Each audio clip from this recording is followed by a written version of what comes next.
Muito obrigado, Sr. Presidente. Srs. Deputados, Sr. Engenheiro João Paulo Catarino, e embora não nessa qualidade não deixa de ser, Sr. Secretário de Estado. A data de 17 de junho de 2017 ficará para sempre gravada na nossa memória como o dia em que a tragédia desceu sobre um território do interior do nosso país e que levou mais de 6 dezenas de vidas e provocou centenas de feridos. Esta Comissão, não tendo como objeto o incêndio em si, incide sobre aquilo que é a responsabilidade do Estado na atribuição dos apoios em sequência dos incêndios. Ora, o Governo criou em 2015 a Unidade de Missão de Valorização do Interior. E relembro, tendo como missão criar, implementar e supervisionar um programa nacional para a coesão territorial, bem como promover medidas de desenvolvimento do território do interior de natureza interministerial. Pergunto-lhe, porque eu ouvi a sua intervenção, mas tenho aqui algumas dúvidas. 3 anos e meio depois da tragédia de Pedrógão Grande, no fundo, o que é que foi feito em ações de medida de recuperação dos danos florestais e de reordenamento da floresta na zona do Pinhal Interior? E mais, a Unidade de Missão criou projetos piloto. Já algum deles passou desta fase de amostra para poder ser aplicado e dar frutos ao nível daquilo que é o desenvolvimento rural, do planeamento de infraestruturas? Muito obrigado, Sr. Deputado. Para responder, a palavra ao Sr. Secretário de Estado. Faz favor. Muito obrigado, Sr. Deputado. Ora bem, a questão dos projetos piloto. Vou-lhe dar 3 exemplos de projetos pilotos que foram criados na altura com projetos piloto e hoje são 3 excelentes exemplos a nível nacional. 2 deles já falei neles, a Aldeia Segura pela Sua Segura e Portugal Chama, a comunicação, a obrigatoriedade da comunicação prévia para as queimas e queimadas, que levou-nos efetivamente para além, obviamente, de outras medidas, mas levou-nos a reduzir substancialmente o número de ignições, e o programa do cadastro simplificado, que se iniciou precisamente naquele território e que tivemos a oportunidade de ver alargado pela lei da Assembleia da República para o todo nacional, que não tem cadastro geométrico e que está em curso. Estes são pelo menos 3 daqueles que me lembro agora assim, só 3 projetos piloto, começaram precisamente com o programa de revitalização do Pinhal Interior e que são hoje uma realidade nacional para o contexto nacional. Só por estes eu diria que já valeu a pena. Depois, digo-lhe que falou-me na questão florestal. Obviamente a questão florestal é a questão aqui que podemos e devemos certamente falar mais sobre ela, porque é efetivamente aquela onde o desafio é maior e onde, obviamente, tendo consciência das limitações da regulamentação e tudo quanto tínhamos à data, criámos o programa de transformação da paisagem precisamente para dar resposta a essas grandes limitações. Tinha a ver, dou-lhe o exemplo, o PDR, nós na altura foram abertos avisos direcionados só para aqueles territórios com 16 milhões de euros. Houve 900 mil euros de candidaturas, não é? Isso prova, e porquê? Diz-me perguntar-me a seguir, não é? E eu vou-lhe responder já.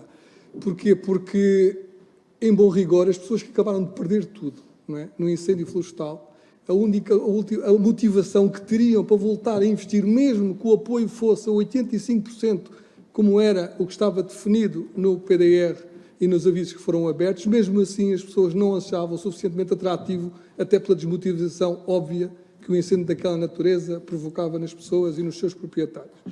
Posto isto, o Governo agora abriu, no programa de transformação da paisagem, aumentou a dotação de 85% para 95%, que é aquilo que a União Europeia nos permitiu no âmbito da alteração ao regulamento comunitário, e associámos 20 anos de apoio. Durante 20 anos, as pessoas que hoje fizerem candidaturas podem receber de 80 a 140 euros em função da espécie, durante 20 anos, para pagamento de serviço ecossistémico e com compensação para a gestão florestal. Foi precisamente essas alterações que fizemos, é isso que está no programa de transformação da paisagem, porque temos bem consciência de que os apoios e incentivos eram insuficientes, porque, obviamente, por todas estas razões, e até por uma razão óbvia. O mesmo proprietário naquele território, porque é que o eucalipto, enquanto foi possível plantar, enquanto a lei o permitiu plantar, mais ou menos de uma forma sem grande controle, as pessoas optavam pelo eucalipto? Porque a previsibilidade, o mesmo proprietário, tendo uma parcela de pinheiro bravo e outra de eucalipto, era capaz, do pinheiro bravo, com apoio de 85%, não plantavam. E no eucalipto, pagando do bolso deles, da carteira deles, a plantação, a adubação, a manutenção, faziam-no. Porquê? Porque a previsibilidade ou a imprevisibilidade, ou a previsibilidade de ter algum retorno económico do investimento que estavam a fazer era muito maior do que estando investindo numa espécie que precisava de 30 ou 40 anos para ter um retorno económico. E por isso é que o Governo, tendo consciência disso, criou este instrumento que, pagando praticamente a totalidade da plantação, ainda dá um apoio durante 20 anos ao proprietário. E para além disso, podemos falar das outras componentes, com uma delas que foi também criada aqui com a autorização da Assembleia da República para o arrendamento forçado, precisamente para aqueles casos onde nós entendermos que há um conjunto significativo de proprietários que estão e que querem aderir a um projeto desta natureza. Mas se houver um ou outro proprietário que não queira aderir, o Estado ou essa entidade gestora tenha a faculdade de poder arrendar essa propriedade e delegar a gestão dessa propriedade a essa entidade gestora e podemos fazer um projeto de intervenção à escala. E devo dizer que com estas áreas integradas de gestão da paisagem já temos 10 candidaturas em nível nacional, uma delas em Góis, naquele território, e esperamos, obviamente, com este projeto, dar resposta àquilo que se veio a provar que não funcionou no caso dos incêndios de Pedrógão. Muito obrigado, Sr. Secretário de Estado. Para prosseguir, Sr. Deputado. Sobre a questão da adesão ao PDR, falaremos mais tarde, não tenho a mesma opinião, mas já passaram aqui na Comissão vários autarcas, vários stakeholders daquela região, vários cidadãos, produtores agrícolas. Foram poucos os que não referiram duas coisas. Primeiro, pouco foi feito após os incêndios ao nível da reflorestação e do reordenamento do território, chegando mesmo a falar-se numa oportunidade perdida. E, ao contrário do que dizia o Sr. Primeiro-Ministro, nada mais será igual, foi esta a expressão, estas pessoas vivem aterrorizadas que uma tragédia volta a acontecer. Enquanto coordenador da Unidade de Missão à altura, e agora Secretário de Estado, isto não lhe tira o sono. Muito obrigado, Sr. Deputado. Para responder. Não me tira o sono, porque eu vou dizer porque é que não me tira o sono, porque tenho consciência tranquila e aquilo que eu achei, aquilo que eu achei efetivamente que devia ser feito, tive a felicidade de encontrar no resto a felicidade de me confiar em uma pasta que me permite precisamente construir um programa ajustado especificamente àqueles territórios. Nós, com o Programa de Transformação da Paisagem, fizemos uma coisa que nunca se tinha feito. Primeiro foi territorializar a política florestal. Até hoje, até antes deste Programa de Transformação da Paisagem, a política florestal portuguesa era toda igual para o país todo, esquecendo completamente a realidade de um pinhal interior, por exemplo, mas há outros territórios, e o mapa é hoje aquele que está nos territórios vulneráveis, foi publicado em 26 ou 28 de dezembro, em Diário da República, com uma portaria conjunta, onde está bem definido qual é o país florestal que precisa efetivamente de mais investimento público e de mais atenção do Estado. Hoje há um mapa específico para o país florestal que precisa efetivamente, porque há fileiras ou subfileiras florestais que só precisam de regulação. O eucalipto não precisa de apoios. O sobreiro precisa de ser regulado. Agora, há efetivamente um país que precisa, como o Pinhal Interior, que precisa efetivamente de regulação. Precisa de mais investimento público e precisa de outros tipos de políticas. E por isso é que aprovámos um programa de transformação da paisagem que nos permite agora fazer aquilo que nós já sabíamos, que eu já sabia enquanto coordenador, e que obviamente este trabalho foi iniciado também com o meu antecessor, mas acima de tudo também na Secretaria de Estado da Evolução do Interior e com o Ministro Cisa Vieira, na altura, muitas destas medidas foram trabalhadas também já no governo anterior, mas com esta aprovação do Programa de Transformação da Paisagem, temos hoje um quadro regulamentar e um quadro legal e um quadro financeiro associado, que nunca tivemos, porque nós nunca tivemos, efetivamente, em bom da verdade, em Portugal, apoios há 20 anos para a floresta autóctone ou floresta de crescimento lento. E não podemos fazer floresta em solo privado, uma floresta que tende para a perenidade, é uma coisa que não encaixa. Isto existe e é muitas vezes comparado, mas é com o norte da Europa, mas com um pequeno pormenor, é que é em solo público. Fazer floresta para a perenidade, onde não é necessário cortar as árvores, não existe. Existe em solo público. Mas nós temos 98% do terreno privado e se é importante para o país e para o planeta este tipo de floresta, temos que apoiar os proprietários a fazer este tipo de floresta.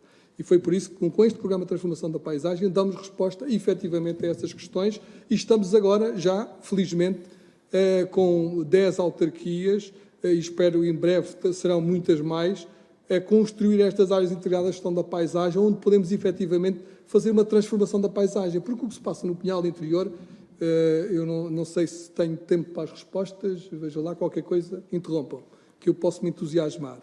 Mas a questão aqui é que nós, em bom rigor, o que nós precisamos no Penal Interior, acima de tudo, é uma transformação da paisagem. Hoje a ciência diz-nos que, com uma ocupação do solo por concelho acima dos 60% a 65%, essencialmente pinha-brava e eucalipto, do ponto de vista da defesa da floresta contra incêndios, passa a ser quase indefensável. Ou seja, ciclicamente, aquilo que se passou agora, que se tem vindo a passar, por exemplo, agora aquilo que ardeu o ano passado em Proença e Oleiros e na Sertã, ardeu em 2003, ardeu em 1 de agosto de 2003, aquilo que se passou em Mação começou, julgo que em 98, e ciclicamente os fogos vão sucedendo. E se nós não alterarmos significativamente a paisagem, isto vai continuar a ser cíclico, obviamente com ciclos cada vez mais curtos, também por causa das alterações climáticas. O que nós, com este programa de transformação da paisagem, o que se pretende é reduzir, em alguns casos, a ocupação florestal, criando um mosaico silvopastoril ou agrícola, com uma reintrodução da agricultura em alguns destes territórios, precisamente para que esta floresta seja compartimentada com outras espécies florestais mais resilientes ao fogo e, preferencialmente, com uma componente agrícola mais forte que tem vindo a perder nos últimos anos. E é precisamente isso que estamos a tentar fazer com este programa de transformação da paisagem. Muito obrigado. Sr. Deputado, para prosseguir. Eu creio que pode não estar a conseguir atingir esses objetivos, porque a nota informativa do Observatório Técnico Independente diz, e passo a citar, não estamos seguros de que o país esteja suficientemente preparado para enfrentar eventos da mesma magnitude, sobretudo porque as variáveis determinantes permanecem sem alterações estatutárias. Claro que estamos a falar, entre outras, do ordenamento, da gestão florestal, recuperação de áreas ardidas e mitigação dos riscos desadequados, insuficiente formação e qualificação de agentes, precariedade laboral de diversos agentes, entre outros. E, aliás, o Presidente do Observatório esteve aqui nesta comissão e falou-nos que havia mudanças estruturais que eram fáceis de concretizar, por exemplo, o fim dos quadros de precariedade no quadro de proteção civil, que seria uma coisa fácil de fazer. O que nos disse o Presidente do Observatório foi que o fim dos quadros de precariedade, no quadro da proteção civil seria uma medida fácil de implementar. E pergunto-lhe, não era sua tarefa ajudar a percorrer o caminho de reordenamento e para mitigar estes obstáculos? Passados 3 anos após o incêndio, pode afirmar que a zona do Penal Interior está apta para responder a uma situação idêntica de catástrofe como aquela que tivemos em 2017? Muito obrigado, Sr. Deputado. Para responder, Sr. Secretário de Estado. Ora bem, esta transformação, aquilo que lhe falei, uma transformação da paisagem não se faz de um ano para o outro. Agora, o que eu lhe posso garantir é óbvio que quem passa no território e olha para o território ficará com a percepção, e fica efetivamente com a percepção que muito pouco aconteceu diferente antes. Agora, o que lhe posso garantir é que neste ano que tenho desta Secretaria de Estado, criámos um programa de transformação da paisagem completamente disruptivo em relação ao anterior. E criámos um programa de transformação da paisagem vocacionado e direcionado exclusivamente para os territórios mais vulneráveis. Associámos-lhe um quadro financeiro, coisa que nunca teve, e para além de todo este dinheiro do PDR e do Fundo Ambiental, que já disponibilizámos com estes 100 milhões de euros dos avisos que abrimos e territorizámos, 70% deste dinheiro, destes 100 milhões de euros que foram abertos pelo PDR, foram territorializados, ou seja, não foram para o campeonato nacional, porque se fossem para o campeonato nacional, provavelmente 80% desse dinheiro ia sempre ao mesmo território. E não é esse o território, e provavelmente é aquele que menos precisa de investimento público e de apoio de investimento público, porque tem associado espécies que são economicamente viáveis e os seus proprietários preocupam-se com elas. Por isso é que nós abrimos os 100 milhões de euros que tínhamos disponíveis no PDR e localizámos-los essencialmente nas regiões que mais precisavam desse investimento. E fizemos um diferente. Associámos mais 43 milhões a 20 anos para que os proprietários fosse efetivamente um envelope financeiro que lhe garantisse um rendimento anual periódico ao proprietário para que ele pudesse investir nestas espécies, obviamente, de crescimento lento. Mas tendo consciência de que continuamos a investir nas mesmas espécies nestes territórios, o resultado, porventura, será o mesmo que tivemos até agora, associámos o Programa de Transformação da Paisagem. E aí criámos estas intervenções microterritoriais, que são as áreas integradas de gestão da paisagem, onde o Estado paga tudo, paga paga a elaboração do projeto, que é a OIGP, paga a contratação dos técnicos para elaborar o projeto, paga o projeto e dá um apoio a 20 anos a essa entidade gestora. E criou um mecanismo para que, nos casos em que a grande maioria dos proprietários estão de acordo, mas existe um pequeno número reduzido de proprietários que não estão de acordo com a intervenção e que não fazem, nem deixam de fazer, e isto é só nos casos, atenção, que isto é só nos casos em que o Estado paga tudo, e mesmo assim o proprietário diz, a terra é minha, eu não faço nem deixo fazer. Só é possível arrendar forçosamente as parcelas aos proprietários nestas circunstâncias, quando o Estado antes apresenta o projeto e o fundo de financiamento. E mesmo nestes casos, o proprietário diz que não deixa, não faz nem deixa fazer. Nesses casos, o arrendamento forçado, aprovado aqui com os votos na Assembleia da República, é precisamente só para estes casos.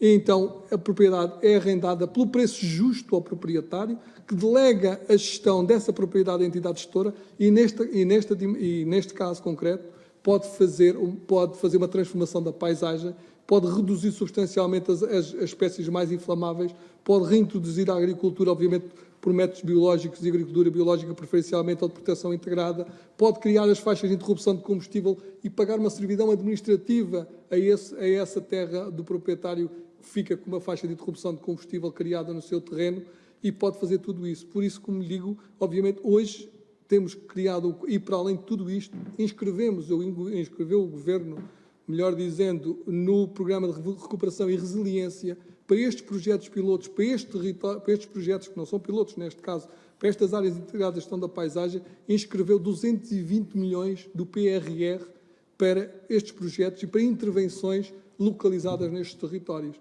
Por isso, eu julgo, obviamente, que não se faz tudo de um dia para o outro. Só o arrendamento forçado, como sabe, levámos mais de meio ano, ou quase um ano, a conseguir tê-lo em condições de poder ser executado. Todo este quadro regulamentar foi preciso também, em alguns casos, até a questão de rever a questão do PDR.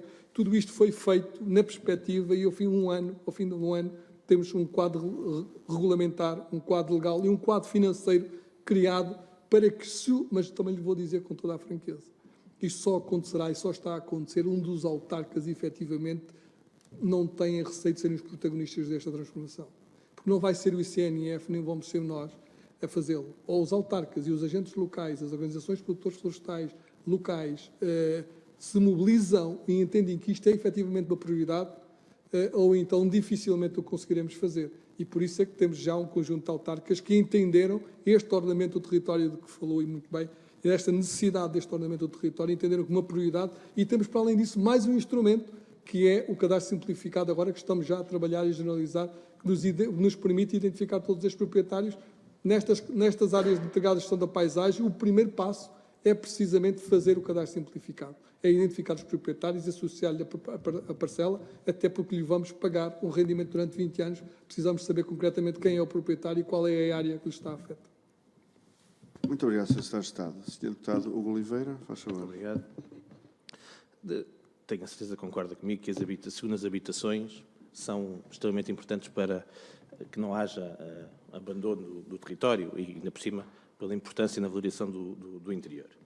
E, de facto, as segundas habitações que arderam nos incêndios foram muitas e não receberam qualquer apoio do Estado para serem reconstruídas. Aliás, elas não foram incluídas no plano do Revita e mais, metade do valor, aliás, mais concretamente, 58% do valor do Revita foram alocadas àquilo que são os apoios agrícolas, de forma simplificada. E por isso é que eu, há pouco lhe dizia que discordava provavelmente da questão da adesão do PDR. E por isso, provavelmente, o PDR teve menos adesão, porque as pessoas tinham forma de ter apoio através do Revita.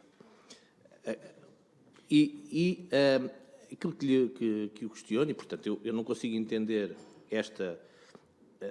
alocar estes 58%, tendo em conta que havia da parte do Estado, e estamos a falar de políticas públicas, e o argumento, ou pelo menos o fundamento para poder haver esta alocação dos 58% foi na linha C do número 2 do artigo 3º do Revita, e que dizia concretamente desde que não fossem cobertas por outras medidas de política pública. Ora, sabendo que a operação 6.22 da reposição do potencial produtivo do PDR 2020 que foi adotada imediatamente após o incêndio de junho, para fazer face a esta tragédia. Era uma medida política pública. É difícil de entender que houvesse esta alteração. Então, o Conselho de Gestão ativou a linha C para atribuir estes 3,4 milhões de euros de revita para este fim. E não faria mais sentido que fosse através do PDR e que isto pudesse ser alocado às segundas habitações? Muito obrigado, Sr. Deputado. Para responder. Ora bem, então, duas questões. Primeiro, o Revita só pagou até 5 mil euros, né? Entre 500, né? 1.054 e 5 mil euros, sim, entre 1.054 e 5 mil euros. E atenção, o Revita pagou isto, mas houve um reforço no Revita de 2,5 milhões de euros de Orçamento de Estado. Ou seja, esse dinheiro não foi, os apoios agrícolas não foram pagos pelos donativos, pelo menos na sua totalidade. Houve um reforço do Orçamento de Estado, não posso precisar agora o montante, mas eu julgo que na altura o Orçamento de Estado houve um reforço do Revita também, 2,5, né? 2,5 milhões de Orçamento de Estado. Depois, porquê que não foi usada a linha do PDR? Inicialmente foi, sabe, começámos com a linha do PDR, mas ao fim de pouco tempo percebemos que 90% dos proprietários não tinham acesso à linha do PDR. Porque por exemplo, dou-lhe um exemplo de uma das questões que era, tinham que ter início de atividade, tinham que dar início de atividade nas finanças. Ora, isso era logo uma complicação, muitos deles para receberem 1.000 euros tinham que ir arranjar um contabilista, tinham que dar início de atividade, tinham que criar uma burocracia de tal ordem, tinham que fazer parcelário agrícola, tinham que fazer um conjunto que não compensaria. E a maior parte das pessoas afastaram-se completamente dos apoios e por isso é que entendemos que só a partir de 5 mil euros faria sentido irem ao PDR e até 5 mil euros para poder ajudar as pessoas a que foi criada esta linha direta, porque senão 90% deles não teriam acesso e não iam buscar dinheiro ao PDR, porque a burocracia é de tal ordem que não justificava, não é? E foi percebido logo no início, e por isso é que foi criada esta margem dos 1.000 aos 5 mil euros. Segundas habitações. Ora bem, as segundas habitações, devo-lhe dizer que concordo, vamos lá ver, as segundas habitações, no início, antes dos incêndios de outubro, antes de acontecer os incêndios de outubro, entre junho e outubro, das reuniões que houve até com o Sr. Primeiro-Ministro, houve sempre uma grande vontade e pedidos dos autarcas para que as segundas habitações fossem apoiadas. Obviamente que qual foi aqui a questão? É que havia segundas habitações que eram claramente primeiras habitações. Eu dou-lhe o exemplo de há várias segundas habitações de pessoas que passavam lá o tempo, só não tinham lá a morada e a residência.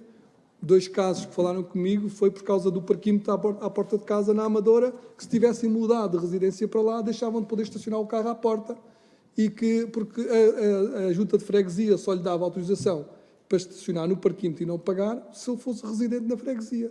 E por isso é que eles nunca lá. Então, há casos destes, segundas habitações, que são incompreensíveis. Agora a questão é qual é o critério dentro das segundas habitações para definir o que é a segunda habitação, que merece ser apoiado e qual é a segunda habitação que não merecia apoio concreto. Obviamente, aqui entramos numa questão que é a discricionalidade técnica e a capacidade do técnico de analisar, e ninguém hoje quer, com o clima de suspeição que todos nós temos e que está instaurado em Portugal, não há técnico nenhum que queira validar uma decisão desta natureza. Segunda habitação é o critério que foi criado, tudo bem. E foi por isso que as segundas habitações, depois, obviamente, a partir de quando aconteceu os incêndios de outubro, esta questão passou praticamente para segundo plano, porque aí a dimensão do apoio que era necessário era de tal ordem que as segundas habitações, embora algumas autarquias continuassem a bater-se por isso, mas o que lhe devo dizer é que no início houve efetivamente algumas injustiças no facto de haver manifestamente segundas habitações que mereciam ser apoiadas, porque aquelas pessoas vivem praticamente no território, só que não tinham lá a residência e não foram apoiadas, porque o critério foi aquele, foi um critério legal, parece justo do ponto de vista legal, mas que provavelmente tem esta injustiça pelo facto de hoje ninguém querer, obviamente, atestar, diferenciar, ninguém querer atestar a diferença entre uma segunda habitação de quem vai lá no verão ou de quem tem uma casa de verão e quem tem uma segunda habitação onde praticamente vivia mas que não tinha residência oficial naquele território. A palavra ao PSD, Sr. Deputado. Duas notas. De facto, fosse qualquer um dos casos que estava a dizer, ficaria provavelmente resolvido se não houvesse se não fosse alocada a verba, volta a insistir, para a agricultura, porque havia formas de financiamento sem que isso fosse possível. Porque se fosse a dotação toda do Revita, provavelmente daria para poder reabilitar as segundas habitações. Mas ainda assim existe um saldo de 800 mil euros remanescente e poderia ser direcionado para essas habitações. Não acho que deveria ser. Mas deixe-me colocar mais uma questão, porque eu tenho que aqui confrontar com aquilo que foram afirmações do Sr. Ministro da Agricultura aqui, que falou, de facto, na questão destes apoios e não é exatamente, até porque os apoios, os 5 mil euros, era por parte do PDR financiado dos 100%, não estou errado disso, sim, a partir dos 5 mil, 100%, e, por outro lado, os agricultores não tinham que abrir logo aquilo que era a sua atividade, poderiam fazê-lo mais tarde. E, portanto, há aqui alguma incongruência sobre essa matéria que eu não queria deixar de lhe dar nota depois da sua intervenção. Ainda uma outra matéria daquilo que colocou aqui há pouco, o facto de os autarcas terem aqueles que têm a coragem, não sei se foi esta a expressão, não quero errar, e, portanto, a coragem de assumir o seu papel, mas há quem não o faça naquele território, neste momento. Para responder. Eu estou a dizer no âmbito deste programa de transformação da paisagem, não estou a dizer, porque até agora, mesmo que eles o quisessem fazer, até junho passado, mesmo que os autarcas o quisessem fazer, não tinham forma de o fazer legal, não tinham forma legal de o fazer. Hoje temos um quadro regulamentar que lhe permite criar condições para estas intervenções. Antes não tinham, por isso não se põe aqui a questão deles o poderem ter feito e não o fizeram, porque na altura não havia quadro regulamentar nem legal que lhes permitisse fazer isso. Depois, em relação aos 5 mil euros, é como digo, na altura foi uma luta, devo-lhe dizer, porque houve sempre quem achasse que estávamos a abrir um precedente que provavelmente seria depois difícil de este apoio até 5 mil euros, quando antes estava só definido até 1.000 euros. Houve mesmo quem achasse que estávamos a abrir um precedente que depois dificilmente conseguiríamos retroceder e podíamos estar a falar muitos milhões de euros e logo a seguir aconteceu o de outubro e pronto, e foi efetivamente aí os montantes, mas foi precisamente na altura, não tenho dúvidas, porque quando nós começámos com a Direção Regional de Agricultura, isso foi um processo que eu acompanhei de perto com a agricultura. Quando nós começámos as pessoas começaram a dirigir-se para fazer as candidaturas ao PDR, e lhes começámos a perguntar pelo parcelário, pelo início de atividade, por um conjunto de burocracias, as pessoas levantavam-se da cadeira e iam-se embora, não é? Não deve imaginar, não estavam para isso. E legitimamente, porque estamos a falar de apoios de 1.200 e de 1.300 euros, um contabilista provavelmente, um deles, um bom exemplo que nos deram na altura foi, mas isso vai-me levar o contabilista para me fazer a contabilidade que o senhor me está a pedir. E então vai-me dar o dinheiro para quê? Para eu pagar a um contabilista? Não vale a pena. E foi assim, devo-lhe dizer, que passou na altura. Muito obrigado. Senhor Deputado, faz favor. Desculpa a minha insistência, porque eu posso estar errado, mas eu apenas me baseio naquilo que foram as palavras do Sr. Ministro aqui. E posso estar errado porque o Sr. Ministro da Agricultura. Porque o que ele transmitiu é que a partir dos 100 euros até aos 5 mil era financiado a 100%. E depois havia uma majoração até aos 800 mil, por isso é que eu disse.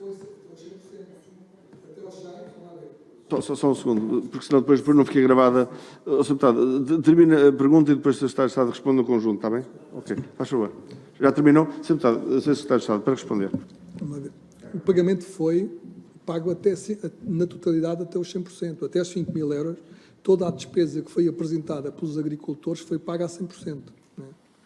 Mas o PDR não permitia esse pagamento a 100%. O PDR não permitia, pelo menos que eu tenha a percepção, não permitia esse pagamento, mas posso estar errado. Confesso que já foi há 2 ou 3 anos e, na altura, agora o que lhe posso garantir é que, inicialmente, era para ser a partir dos 1.000 euros pelo PDR e constatámos logo, ao fim de pouco tempo, que as pessoas que tinham aqueles 1.500 e 1.200 de prejuízo que não faziam e que não quiseram fazer candidaturas, e como estava muita gente efetivamente nessa margem, acabámos por criar esta oportunidade, mas reforço que o Fundo de Revita, na altura, foi reforçado do Orçamento de Estado com 2,5 milhões de euros, precisamente para acautelar que os apoios agrícolas não iam pelos fundos dos apoios dos donativos, não é? Que foi o Orçamento de Estado que pagou. Muito obrigado. Sr. Deputado Hugo Oliveira, faz favor. Ainda assim, continuo a insistir que acho que os 58% retiraram esta possibilidade da redução das segundas habitações. E era aqui que eu queria terminar por perguntar. Não considera, de facto, com toda a sinceridade, que seria um apoio efetivo à revitalização do Pinhal Interior se fosse possível reconstruir as segundas habitações? Muito obrigado. Para responder. Considero. Agora, o que eu considero efetivamente que as segundas habitações, 50% das segundas habitações, era da mais elementar justiça que elas fossem. Agora, agora eu não encontraria ninguém que lhe fizesse a distinção entre as segundas habitações que eram de mais elementar justiça serem recuperadas e as segundas habitações que não fazia sentido serem recuperadas. Aí é que eu não encontro ninguém que o quisesse fazer, está a ver? Porque essa discrecionalidade técnica devia ser um técnico a tê-la hoje em dia em Portugal, se ele tem que pensar seriamente quando o fizer, porque hoje o que nós temos é que olhar para a letra da lei e cumpri-la escrupulosamente. Esse é o facto, e eu julgo que aí dificilmente teríamos quem o fizesse, mas se houvesse dinheiro e disponibilidade, eu estou convencido que muitas daquelas segundas habitações são pessoas, como lhe disse, que vivem no território, que investem no território e que moram lá praticamente o ano todo. Mas, obviamente, o critério foi aquele, é o critério legal que estava estabelecido e foi esse. E ainda bem, agora, ao fim, à luz de tudo o que se passou depois disso, eu digo, e ainda bem que não se entrou por aí, porque então, imagine o barulho que teria sido e o que é que teria acontecido. Muito obrigado, Sr. Deputado. Para terminar. Então, concluo que concorda comigo que os 800 mil que são remanescentes poderiam ser aplicados nessas suas habitações. Mas queria perguntar só uma coisa muito rápida. A unidade de missão da Revolução do Interior, na altura, teve envolvida ou foi consultada para esta decisão de atribuir parte do Fundo Revita para os agricultores em detrimento do resto que era o Revita? Muito obrigado. Para responder, Sr. Secretário de Estado. Sim, foi consultada, foi articulado connosco e com o compromisso de depois vir o dinheiro do Orçamento de Estado, como veio. Pode não ter sido a totalidade, não, imagino que não terá sido, mas se esse 58% que falou, se lhe reduzir os 2,5 milhões de euros do Orçamento de Estado que foram para o Fundo de Revita, verá que não será bem 58%, será muito menos que isso.